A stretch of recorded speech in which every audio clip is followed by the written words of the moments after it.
Hello बच्चों, let's see this question. तो इसमें अपन को बोला है कि जो वेरियस बीटा पार्टिकल्स होते हैं जो डिके हो रहे हैं, मान लो किसी न्यूक्लियस सैंपल से, तो इन पार्टिकल्स की अलग अलग बीटा एनर्जीज होती है। और इसका रीजन अपन को दिया है कि जो energy release by beta decay होती है वो शेयर होती है डॉटर न्यूक्लियस बीटा पार्टिकल और एंटी न्यूट्रिनो में। तो ये क्वेश्चन करने में जो की कॉन्सेप्ट यूज होगा वो होगा बीटा डिके। तो जो असर्शन है कि जब बीटा डिके होता है तो वेरियस बीटा पार्टिकल्स की एनर्जी होगी जो अलग अलग होगी, ये करेक्ट है। क्योंकि जब बीटा डिके होता है तब मान लो डिके होने के बाद कोई कॉलिजन हो गया, या फिर डिके होने के बाद जो जैसे डिके हो रहा है तो मान लो उसके बाद प्रोटॉन प्लस इलेक्ट्रॉन बन रहा है, या फिर जो जो बीटा नेगेटिव डिके होता है और उसका एंटी न्यूट्रिनो बन रहा है, तो इन तीनों में एनर्जी डिस्ट्रीब्यूट होगी, तो ये इवनली तो डिस्ट्रीब्यूट होगी नहीं।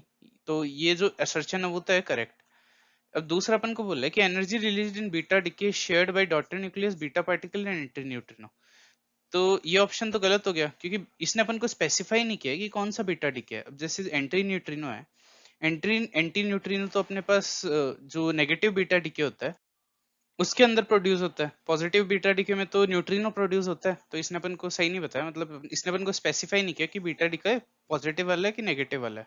तो ये रीजन होगा वो इनकरेक्ट हो जाएगा। तो करेक्ट ऑप्शन हो जाएगा कि असर्शन करेक्ट है और रीजन इनकरेक्ट है, तो हो जाएगा ऑप्शन सी, मतलब थर्ड।